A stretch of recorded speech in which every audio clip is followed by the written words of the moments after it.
record this now so people can go back and listen if you think that's a good idea.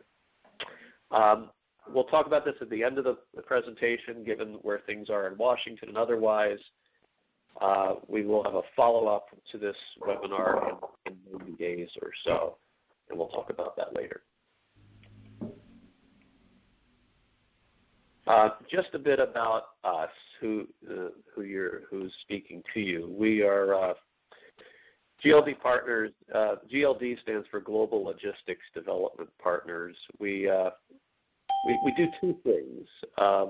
We advise companies, usually global firms, on supply chain strategy and facility site selection. And we also work on projects around airports and seaports and what we call strategic inland trade and logistics hubs. And that can be for a variety of clients where we're developing those projects for investors, property developers, some elements of government organizations, and so forth. Our focus is global. Most of our projects are in the U.S., North America and Europe, and we have offices in North America and over in the U.K. So I think we had a good time through the election. Let me turn this over to Eric for a moment. Eric, you want to take over and we'll do the rest of this together? Sure, that'd be great. Good afternoon, everybody. I'm so glad you could join us. We're going to this afternoon sort of do an assessment of the election's impact on the federal budget, on federal policy, and the regulatory environment. And then we're going to review key national transportation strategies and the likely budget impacts on programs and project funding. And we'll point to, we'll discuss a little considerably about the Congress and the administration, and then get into some specific programs at various federal agencies and identify some opportunities down the road. So I want to start with the House, the White House and the Congress and the impact of the election. Of course, we all know that Mr. Trump won election as president, and the Republicans held on to both the House and the Senate. Some key transition team players for the Trump administration. Vice President Pence has been designated as the chair of the transition executive team.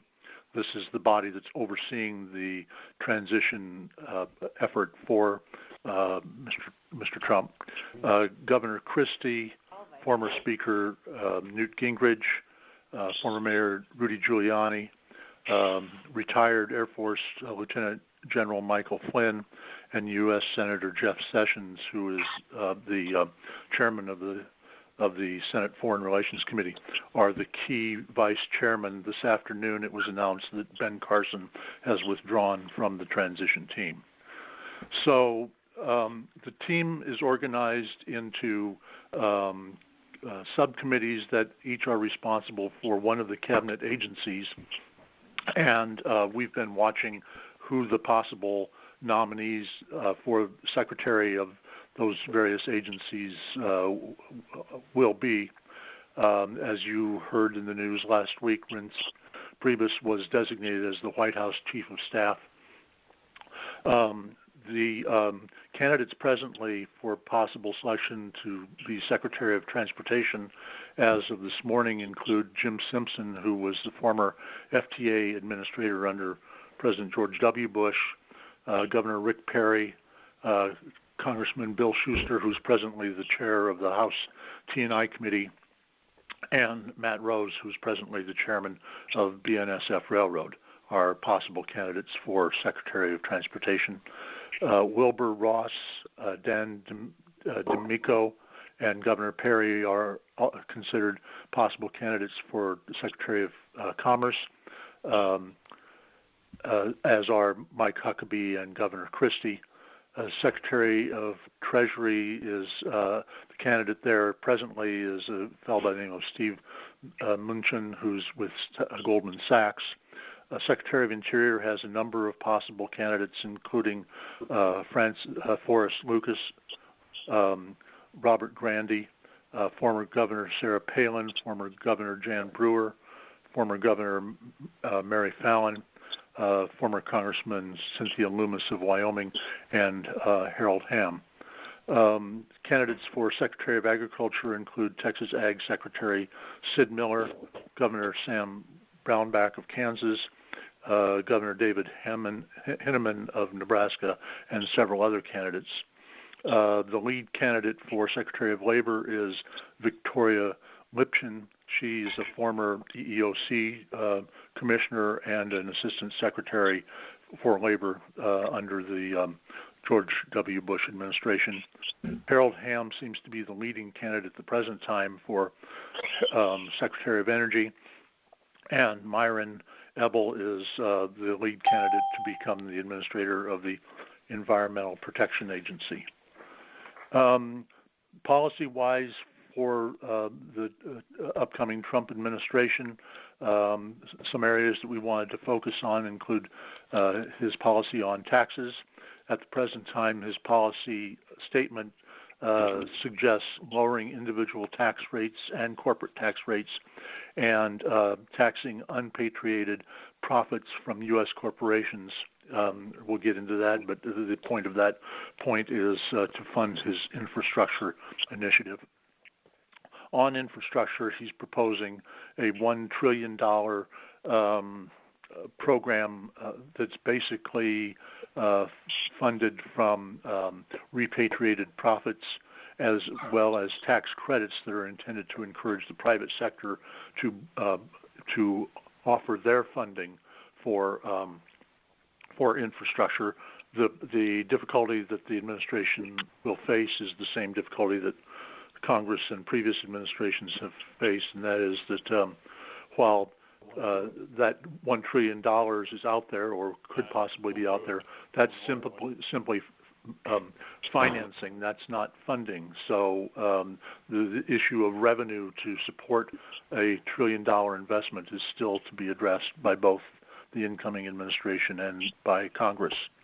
In the area of economic development, the President-elect has proposed as an outline his intention to increase spending on job training, community college education, improve broadband networks, and clean energy, which is an interesting contrast to his position with regard to the environment, where he's proposing to rescind all Obama administration executive actions in the area of environmental regulation, revive the coal, fracking, and energy exploration activities, as well as offshore and public land exploration, and finish the Keystone Pipeline.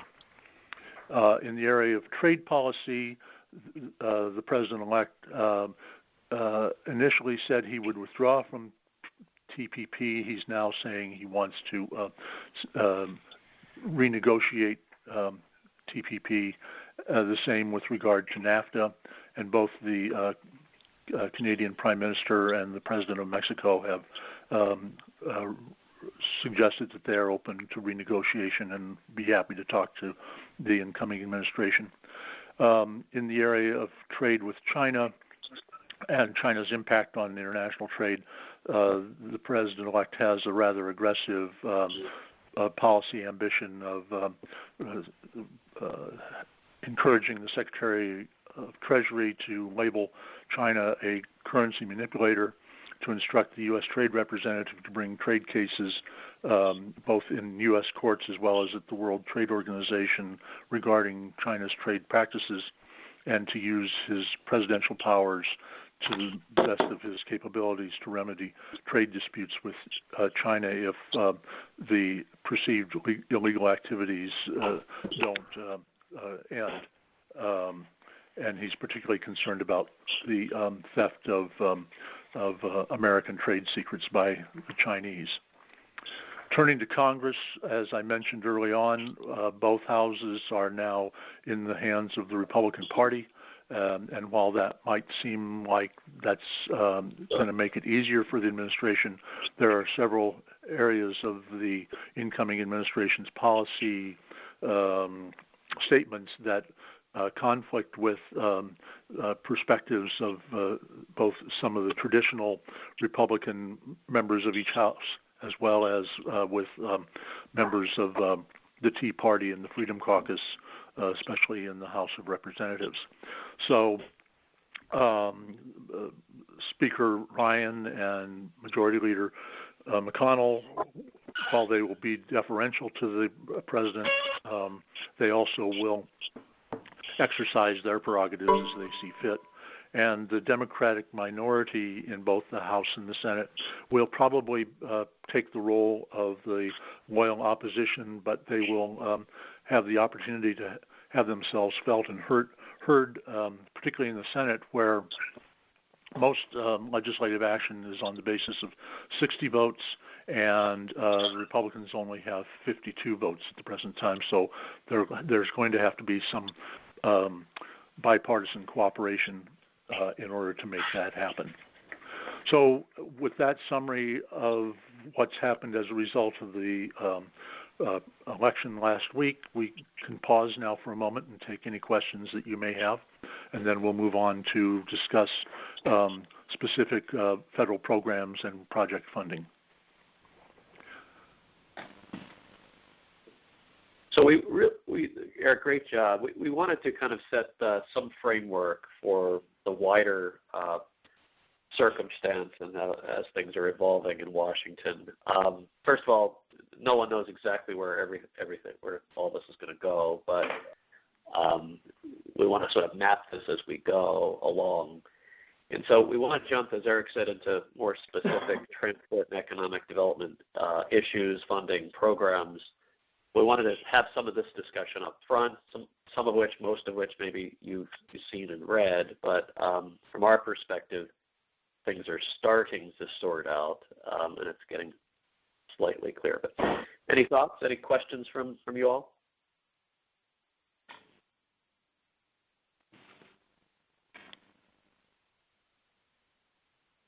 Don't be shy. Well, save them up. Excuse me. Could you go back to the point you were making about the infrastructure, the $1 trillion for infrastructure, and go back over that again? You said that the $1 trillion was going to be for loans. Is that what you said? Yeah. Well, no. Mr. Trump's proposal is that he would, through tax incentives, encourage the private sector to put their money up to offer as loans to underwrite construction infrastructure projects.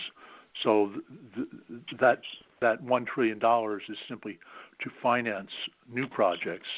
There is no money in his program as of yet to address maintenance and operation.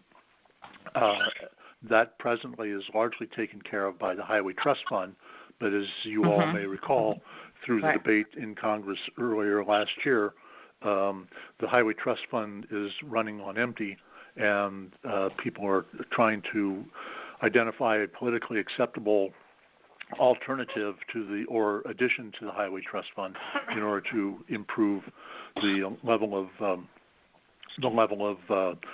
maintenance and operation funding, as well as new money for construction. Money for new construction. The concern about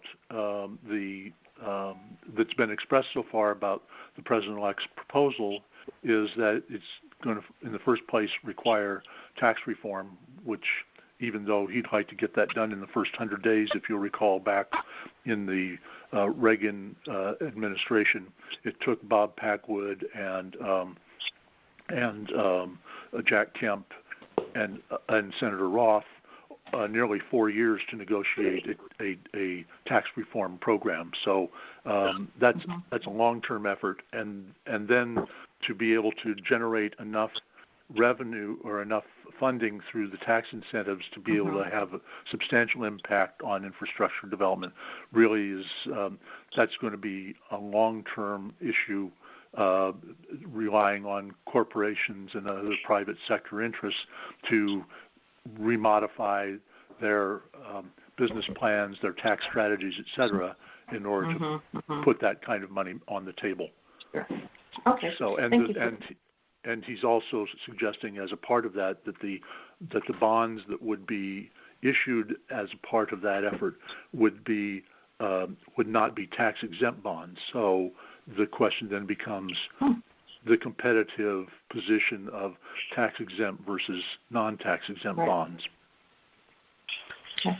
So the $1 trillion in large part is kind of a big hairy goal, I think, and an election promise, but a lot of that has to be pieced together, and we have to find ways to pay for this. And the idea of private investment is not new, but the methodologies may be tweaked. But private sector still wants to get paid back and call it an investment. Right. And we're going to have some challenges. In today's world, we call what he's talking about private-public partnerships, but the viable public-private partnerships are the ones that have an identified revenue source. And when you're talking about most of our infrastructure, unless you're going to toll all the roads and bridges and figure out a user fee system for rail and increase water rates, it's pretty challenging to see at this point where the new revenue will come from to pay off those investments. Now, this is going to take months and years to work out, as Eric said. We will provide you a bit more as inside baseball in 3 months as infrastructure bank methodologies for paying and so forth start to be vetted. They won't be done by that point either, but I'll have a better idea. Now, any other questions? Excuse me, go ahead. Okay, well, let's keep going. Okay. Well, so having sort of painted that kind of grayish picture, on the positive side, there are several pieces of the puzzle already in place as a result of the work of the last Congress.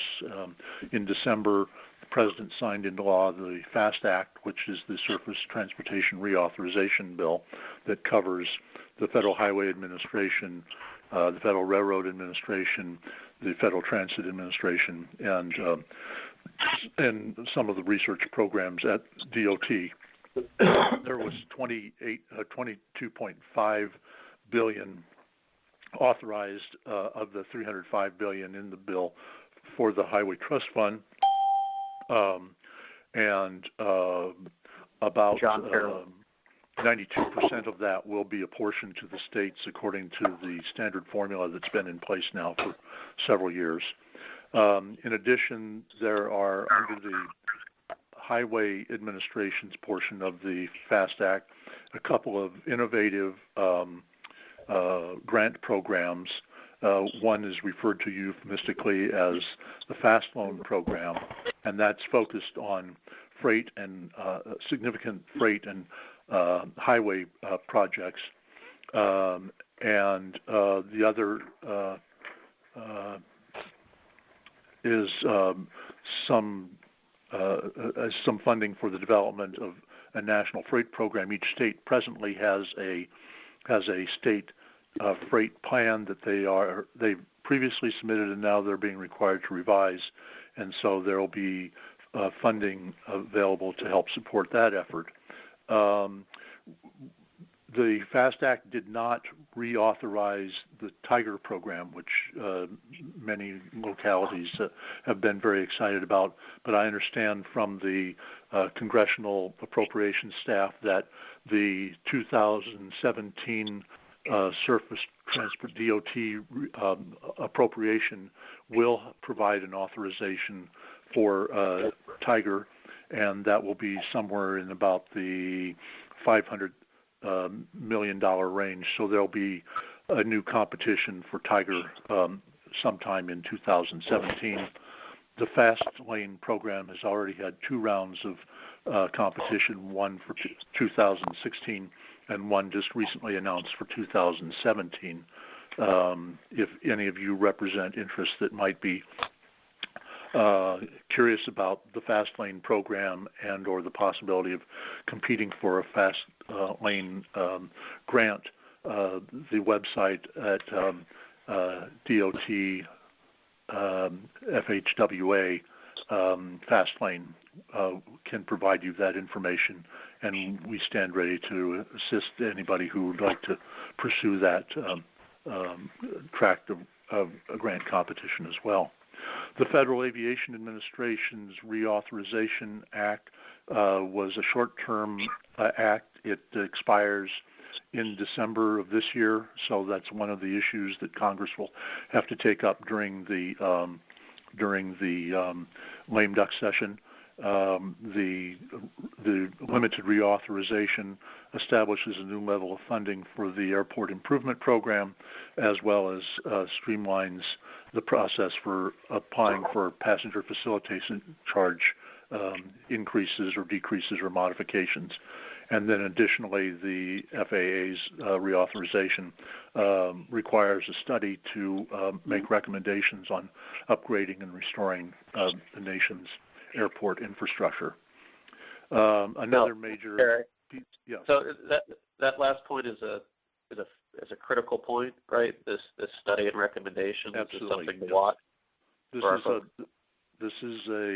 will be the roadmap for how we modernize the nation's airports.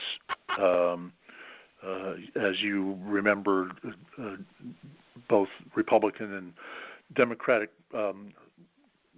spokesmen for the various presidential candidates referred to from time to time our airports as third world or as not even of the current technology, and so this study effort is intended to try to advance the U.S. airports to a level of leadership in the world. So that will require at some point some additional funding of some sort, and we'll wait for probably either the reauthorization that comes after this current authorization is redone in December. So we're probably looking at 2020 before the impact of that study will have any effect on aviation policy in the U.S. The other major area of achievement for this Congress, not quite complete, is the Water Resource Development Act. The major components of that act, which will again be taken up in the lame duck session, are the authorization of funding for the U.S. Corps of Army Engineers to do maritime projects, feasibility studies, and to examine relationships between the Corps and non-federal project sponsors. Monies for commercial navigation funding will begin flowing in 2017, and the Corps is under this bill authorized to accept non-federal funds from rail carriers, public utilities, natural gas companies, and the like to expedite permitting processes. So it's essentially like a user's fee for those entities, and with that user fee, then the Corps will be able to put the staffing on and do whatever is necessary to expedite the permitting process for projects under their jurisdiction. Excuse the typo in the second major bullet. It's just a digital. And I'm not sure there's a lot of people on the webinar that are probably focused on this. There may be a few. But in the end, Eric, is it fair to say that WRDA has been challenges for a long time to get it approved in its multi-year function, yes. And the government is looking and will be looking for ways, especially in some of the words used here, to be more flexible and creative in the way they get things financed. That's right. Yeah. I mean, the whole point here is to give the Army Corps the ability to work in a modern fashion with harbors, ports, inland waterways, and the people who are reliant on those facilities to move freight throughout the country. Let me just offer a quick point or editorial, just very quickly. It's not particularly a WRDA issue. It's not in the FAA. it's to some extent not in the other funding programs. We don't think the federal government does a very, very good job at blending economic development and transportation. There are words around that. There are some efforts. Some of that has gone to the states, and everybody, many of our organizations in the state or federal level are talking some of the right talk, but it's really very far from optimization. So if it's in the Department of Transportation, the Maritime Administration, so the folks focusing on ports, or otherwise, there are programs for funding, but they don't do a really good job of bridging infrastructure at the facility and economic development opportunity outside. In some of the creative projects that have happened, and there are not that many of them, but there are some, have been submitted through Tiger or other mechanisms. And we've seen the federal evaluators, if you will, of program submissions, and we'll talk about some examples later on. Happy enough to see that, but the criteria are really not crisp. That an economic development organization in a port or economic development organization, an NPO in a port or an airport, that we know what we're trying to get. We're definitely trying to upgrade our infrastructure at the transportation facility, references to third world and so forth. That's great. But while we're doing that, are we thinking strategically about just outside the fence or assets even within the fence that will support economic development for sort of broader application?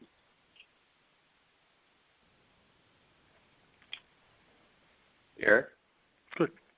So finally, the last agency that I want to focus on in this realm is the Economic Development Administration at the Department of Commerce. They were reauthorized in 2016 for 3 years through 2019. They have a wide range of economic development and assistance programs, and they offer both grants and loans to localities and to other interests to help in the development of economic improvement programs, including jobs training across the nation. Several of the other departments and agencies do have, as Adam alluded, they do have economic development programs, and one of the things that the current White House has been trying to do is cause greater collaboration and cooperation amongst those programs, but it's in its infancy, and it will probably be, unless it's set back by the new administration, it will probably take at least a couple of more years to see the fruits of that effort.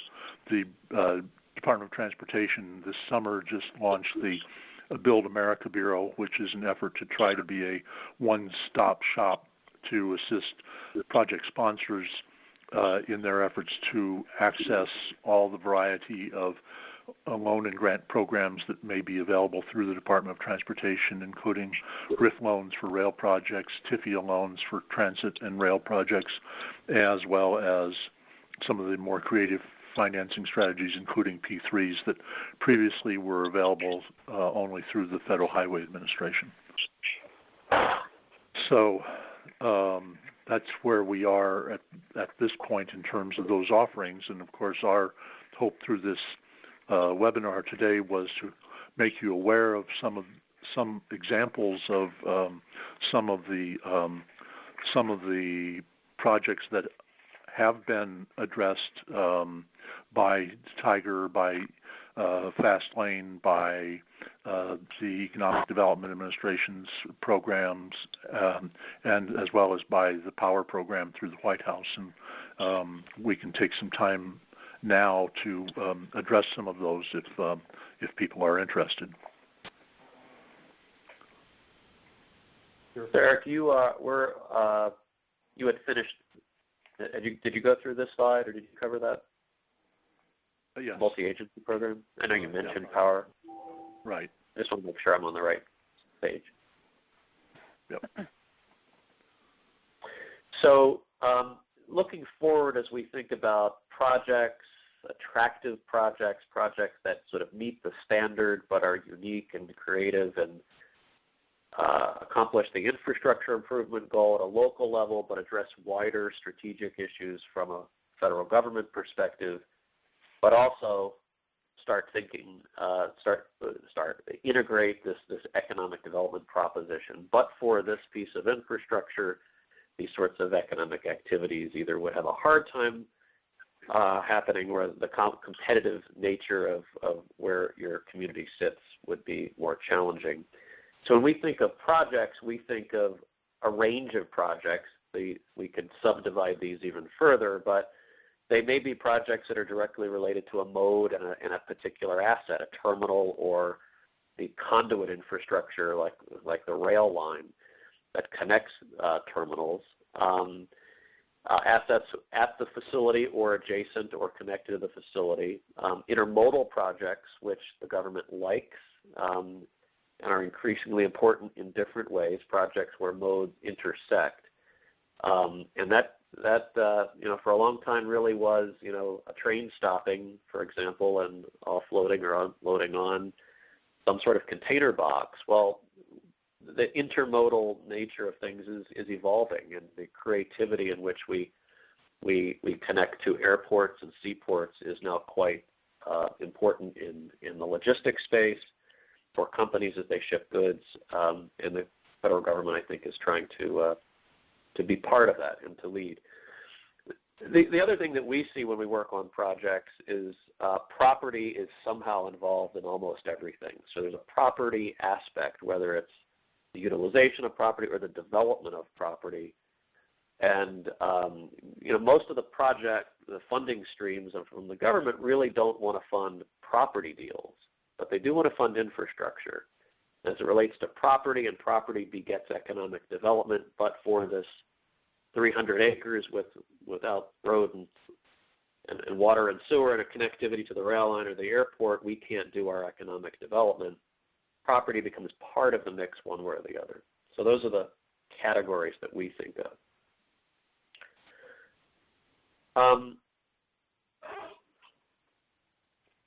Eric, do you want to kick this off, and then we'll jump in?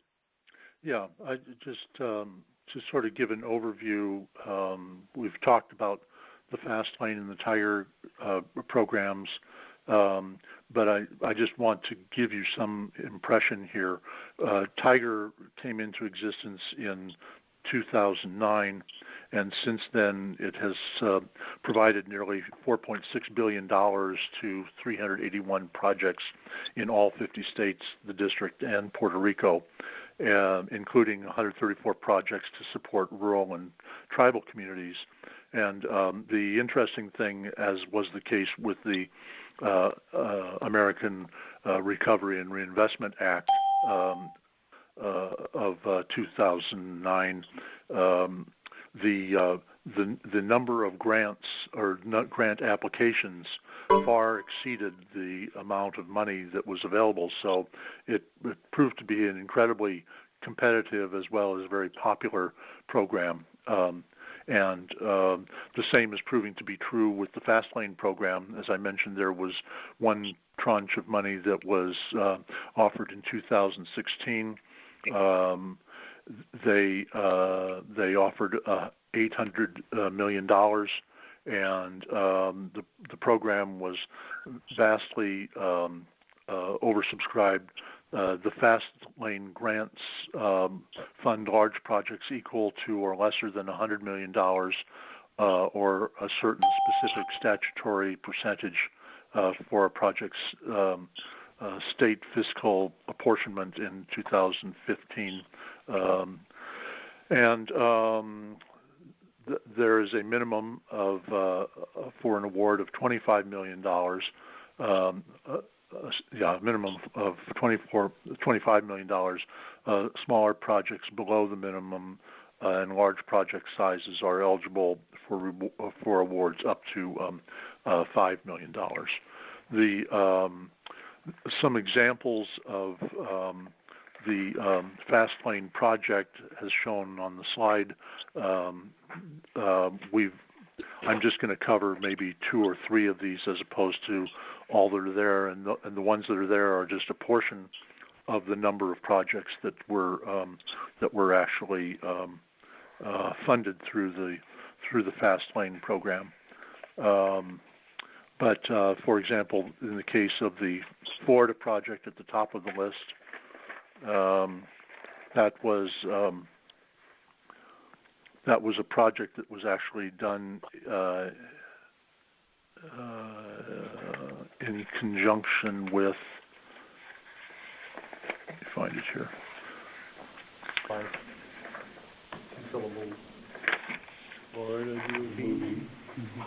So the project was using technology to truck congestion to find open. Right. It's basically right. It's a situation where truck parking is at a premium in various truck plazas along the freight corridors of I-95, and in this particular case, DOT provided $10 million for a $23 million truck parking project to the Department of Transportation in Florida. And this actually expedited the ability of truckers to find places to put their trucks and get them off the roadway. There were other states that also benefited as a result of this particular grant to Florida, including the Virginia Department of Transportation. The second project noted, the Port of Savannah International Multimodal Corridor, was a transformative project that increased the rail capacity and velocity of movement of containers through the Garden City, Georgia freight terminal, which is outside of Savannah. The project covered about a third of a $128 million project that will be built over the next 5 years.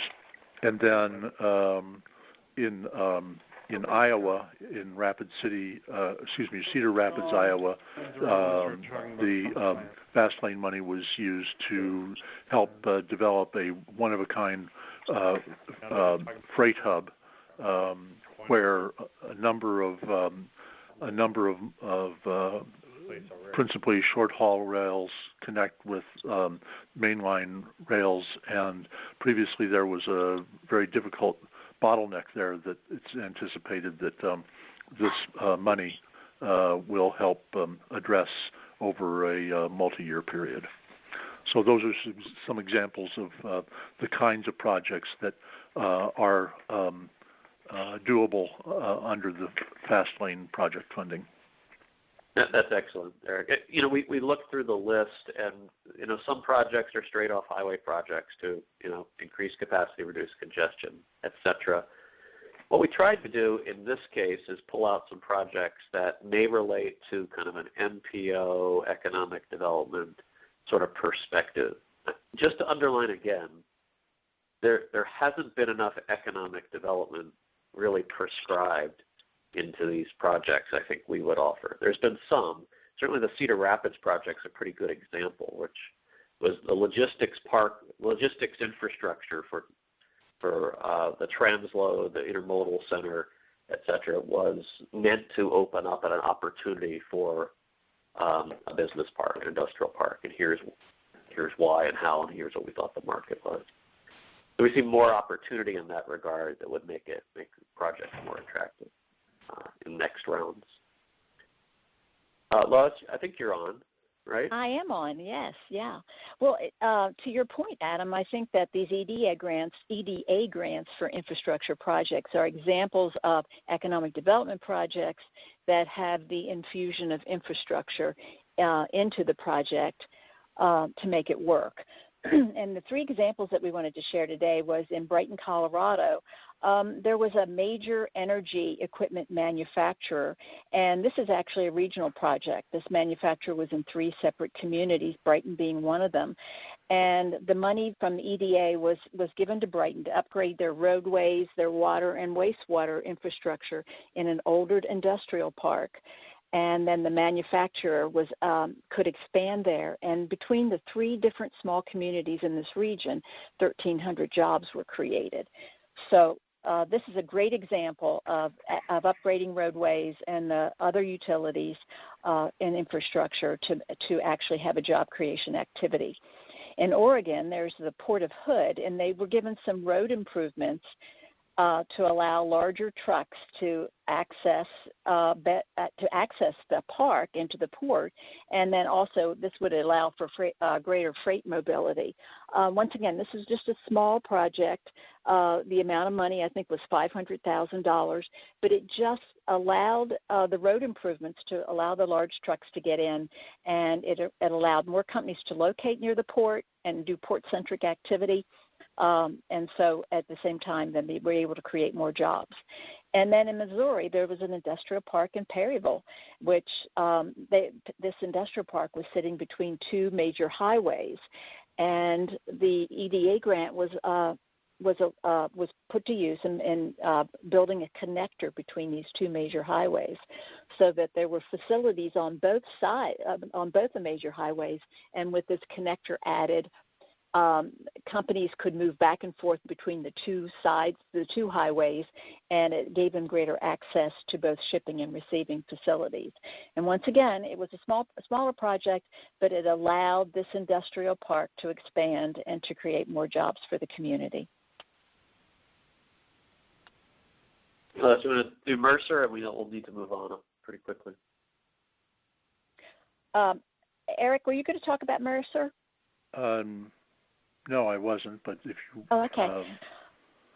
I mean, it's there. It's highlighted, but it is a multi-agency power initiative focused primarily on jobs creation, diversifying the labor force, and providing education to both reemploy people in that area as well as to provide new utilities and infrastructure services connecting the Mercer County Regional Airport and the region around it. This is the program that is meant to support areas affected by coal, the loss of the coal in the coal industry. Right. Let's keep going. Well, I think I want to skip forward to talk about some examples of the USDA Rural Development program. We mentioned earlier that USDA operates about 50 financial service programs in rural areas.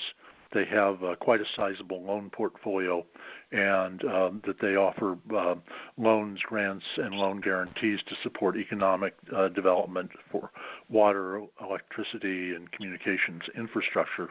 A good example of a USDA project is one in Wyoming, where the USDA provided more than $45 million to help develop a program that they basically looked at as a way to help distressed farmers, veterans, and others develop new products from the rural, from the crops and other activities going on in the state. One of the projects that was funded under this effort was a grant for $28,000 to a company called Wyoming High Point Bison. And basically, it was to help them find new markets and new product lines for the bison that they are raising at this facility. The market, I guess, for bison, while interesting, is not particularly dynamic, and so this grant was intended to try to help spur the development of new products generated from bison, and to help advance the economic vitality in that particular area. There was another project that we thought was particularly interesting. It has kind of it's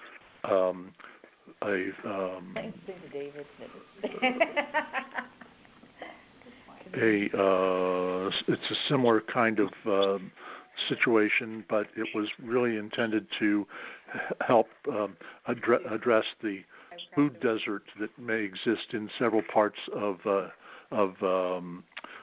rural America. This particular project was in Missouri, and it basically funded the creation of a mobile food market that could travel through the county and provide fresh produce and fresh meat and other staples to families and areas of the state that didn't have immediate access to grocery stores and other purveyors of nutrition.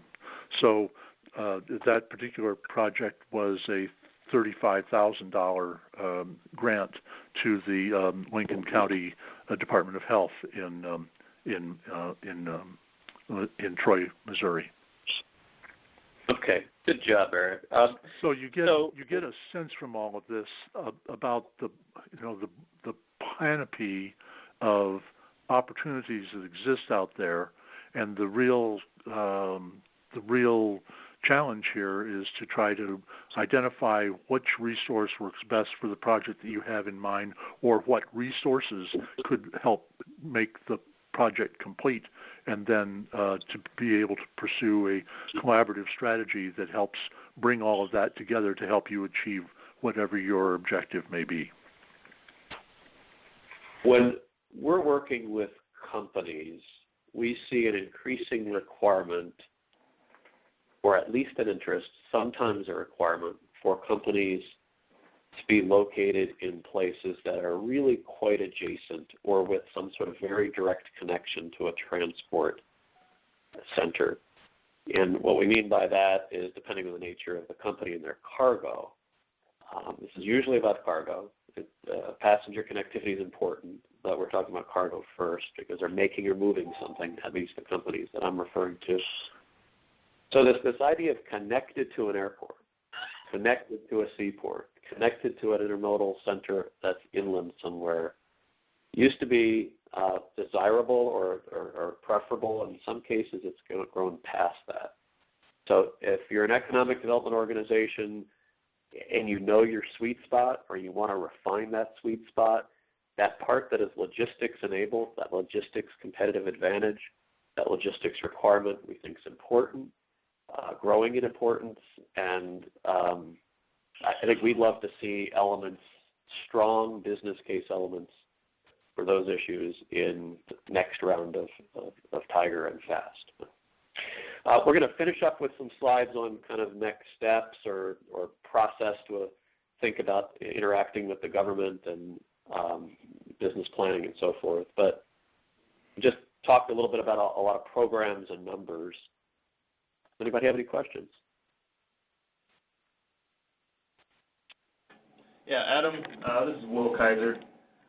I was wondering regarding, say, EDA funding or other opportunities, if you're aware of any grants that were provided really to try to extend infrastructure and utilities to more kind of greenfield areas rather than just brownfield development.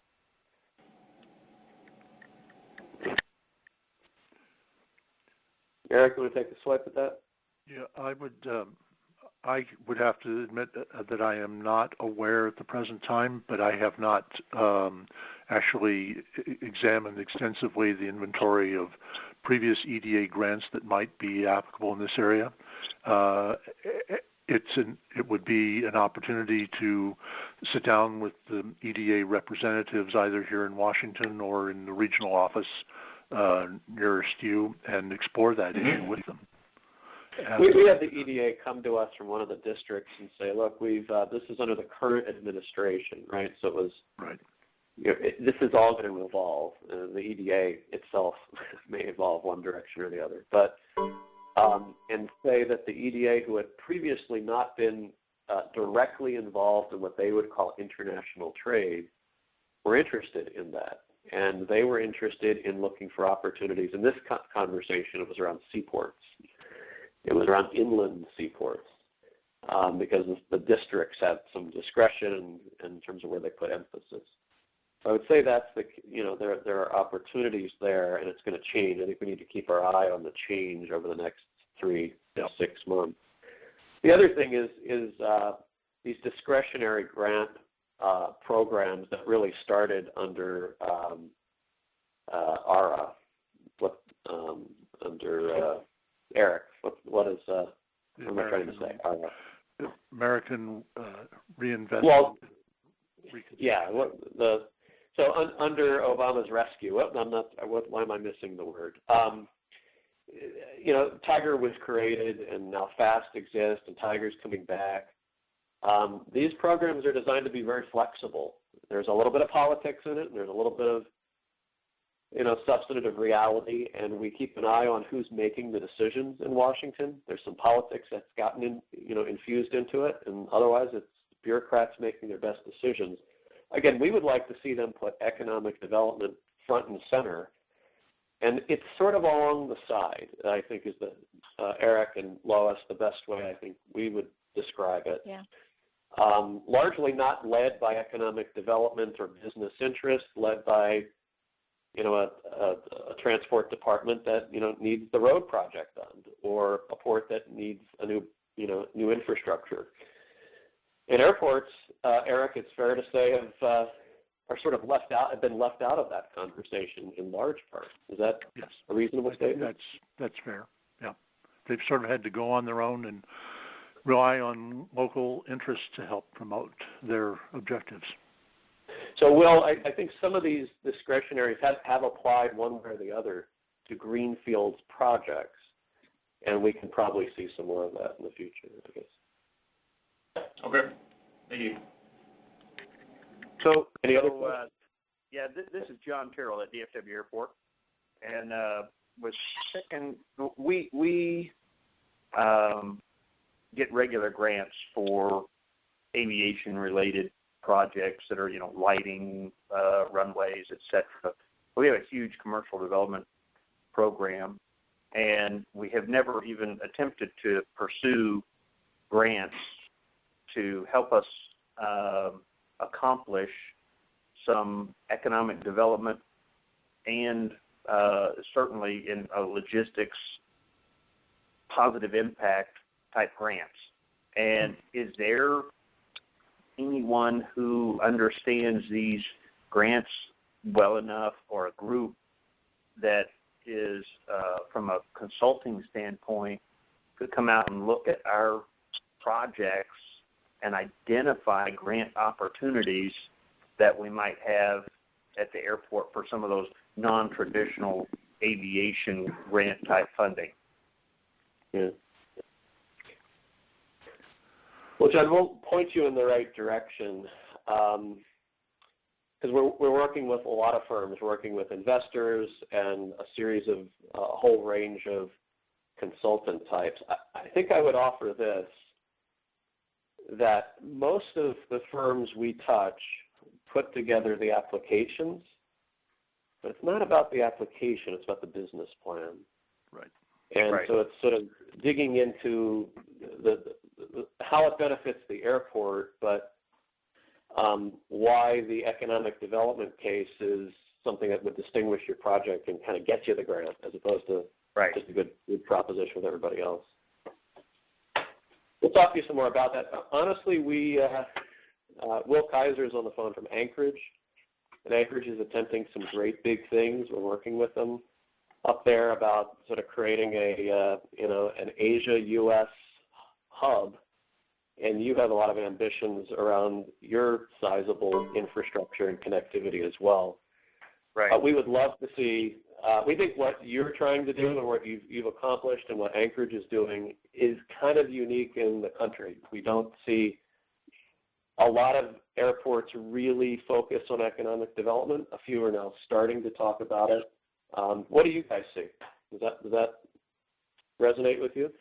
Well, we certainly agree from the airport standpoint. We believe we kind of look at it differently than a lot of other airports and cities that own airports because of the way they're kind of set up. Economic impact for our region is one of the kind of leading indicators of how well we're doing with both of our owner cities of Dallas and Fort Worth, and there's a strong emphasis on us continuing to do things that are outside of the box to help improve the entire economy, not just to benefit the airport. So I'm very interested in how we can put together some of the very creative commercial development projects that we have and package them in a way that can show that they do distinguish themselves from a typical commercial development and how it does impact the broader economy of the region.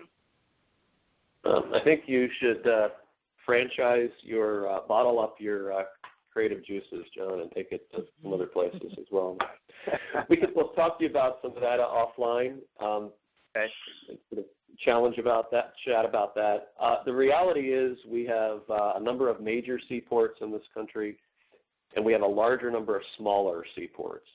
But the seaport business, in terms of global trade, mostly goes through one of 10 ports, and in fact, it's concentrated on 4 or 5 to some extent. Airports are a different story. We have airports all over this country. We have major airports, and we have other airports that serve different functions. When we work on an airport development project, we're interested in the multimodal nature of the asset. We want to know about rail. We want to know about the connectivity of that asset for tomorrow's company that's undertaking involved in global commerce, or companies they're working with, or that they need to justify that location and they're going back to their corporate board somewhere else and saying, look, this is where we're located. I can tell you what's going to happen around us. It's purpose-built around logistics and connectivity and to support modern global trade. And in the U.S., we think about it by seat of our pants or by folks locally, but we don't really have a lot of national leadership in that, partly because we don't really want national folks telling us what to do. But there's a lot of opportunity, we would say, from watching the market, land availability, connectivity at airports, large airports like yours, but in some mid-tier airports as well. Just watching time. Is there anybody else that wants to throw in anything? Otherwise, we'll kind of go through the last. I want to pay attention to your time, make sure we're pretty close to the hour. Any other questions right now? Well, I think his question actually led us right up to where we should be in terms of this presentation, and that is that we need to be thinking ahead, and whatever action you may be thinking about down the road, that those efforts need to begin now, and Adam's going to get into that here pretty quickly. But John and everyone else, I mean, some of you might have been interested in this kind of conversation because you've got a project, and the project's halfway constructed in terms of its business plan. You've got some commitments, local government, maybe some private. Depends on the nature of the project, and you just want to kind of get it over the finish line. Others of you may have a concept or an idea that there should be something done. I guess the point is, most of these things take a little while to get going, and you got to be proactive, because just because you see an application deadline honestly doesn't mean in most cases you're going to be able to, in a few weeks, throw something together and make the case. And we honestly think that creative cases with good business fundamentals, and we'll touch on a little bit of that, we'll talk about it more next time, but can fare very well in the context of the sort of things we've just referenced. So most of the federal applications have been in the pipeline for many months or even years. If you're not that far along, then you got to get on the treadmill and move it along. And we would just suggest don't wait until funding availability announcement. This is pretty straightforward, but sometimes to see it and to walk through it, you have a concept and a go decision, and that means whoever the sponsor is of the project or the main project coordinator has to affirmatively say we want to do something, and it goes from concept stage to go. But for the sort of projects we're thinking about, again, a straight-off highway project probably can propose on its own and talk about congestion and other things. But if we can take other projects or even some highway projects and connect them to market growth and be very specific about how some infrastructure investment enhances competitiveness for the market. So you've got a sweet spot now, or you want to develop what could be a sweet spot. You know, just because infrastructure is developed doesn't mean economic development is going to occur.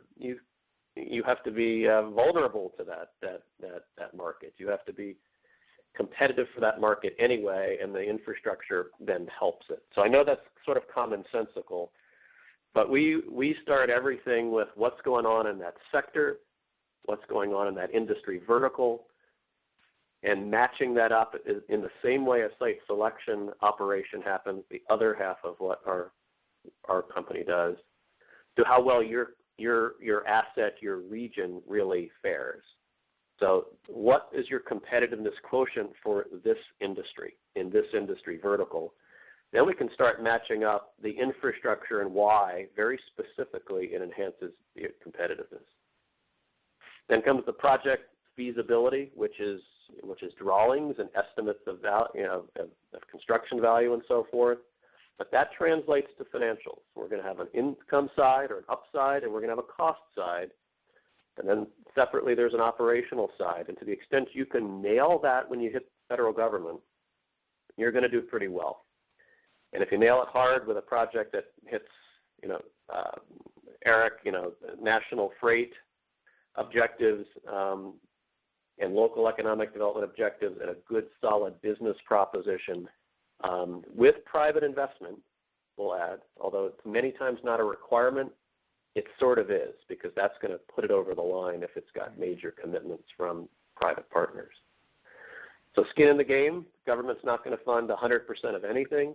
There are a few cases where they're funding most of a project, but largely they want to fund as little as possible, obviously. To the extent we can sort of narrow that, understand the risks, show that private, perhaps local and state investment, the federal government case is substantially enhanced. And that all comes together in a very specific, detailed business plan. Again, most projects have some numbers, sometimes well constructed, but they probably don't have the kind of detail that we're talking about in many cases, probably most. Eric will talk a lot about, from our perspective in Washington, what it takes to kind of make the case and to show support and agreement and priority in Washington from your state and local delegations. In other words, might be a good project, but you're hearing 7 different things from Oklahoma or Texas or California. It gets harder to the extent that these things are somewhat political. And regional and state level prioritization is required to kind of have that political support. We've seen instances where you've got a great project, you even have local support, but it needs to hit the state prioritization, the top 5 or 10 list of the state. And if it doesn't have that, then the government in Washington gets a little confused. Eric or Lois, anything to change or add there? No, very, very complete. Yeah. So everyone, thank you for staying on the line this long. I mean, over the next 90 days, they talk about the first 100 days of an administration, but for us it's kind of the next 3 months. And that overlaps with the lame duck period as well as the first days of a new administration. Eric can speak to you privately or otherwise about this, but every time we see an administration change in Washington, there's significant change, significant evolution, especially when the party changes. In this case, and we're no more expert than you are, we've all read and watched a lot or too much of this election for the last year, but it's probably going to be a little bit more dramatic than we normally would have, but perhaps maybe not as dramatic as some might expect either. So we're keeping an eye on that. We're watching the appointments because this is all going to be driven by leadership and people, and Eric is sort of walking the Capitol Hill path, weekly to make sure we're up on direction and whose leadership is going to take things where. We're going to have another what we're calling a follow-up. It's the direction. We'll start to be able to talk about direction, appointments, and first initiatives. We figured we'll just wait until, it's still going to be early, but a month or so into the new administration to have that conversation in the middle of February. And in the meantime, we'd be glad to chat with you and sort of knock things around your situation or project in between. The bottom line in all of this, though, is don't wait for somebody else to form the outline. Have a voice in forming the outline yourself. So if you've got a concept, you've got a project in mind that may not fit the current policy parameters, now is the time to help reshape those policy parameters, and we can help in that regard. So as I said, we do some of this, a lot of this in our work touches this. So if it's to be informal, to kind of help you think something through, happy to do it. And give us a call, and we work on a confidential basis. We'd be happy to kind of help you as you move through the process, and if it turns into kind of something more deliberate later, then that's great as well. Another opportunity for comments or questions from around the country. We have people from relatively all over the country on this call. Some MPOs, some economic development organizations, a few airports. Anybody else have anything that you want to talk about? It's awkward on a webinar, I guess.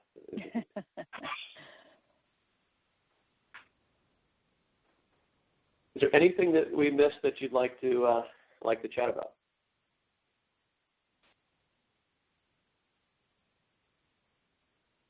Okay, well, Lois and Eric, I think we should thank these people for their time, and we'll send you a copy of the presentation, and let us know if anything pops up that you want to talk about. Thank you. Perfect. Thank you. Thanks, everybody. Bye-bye. Thank you.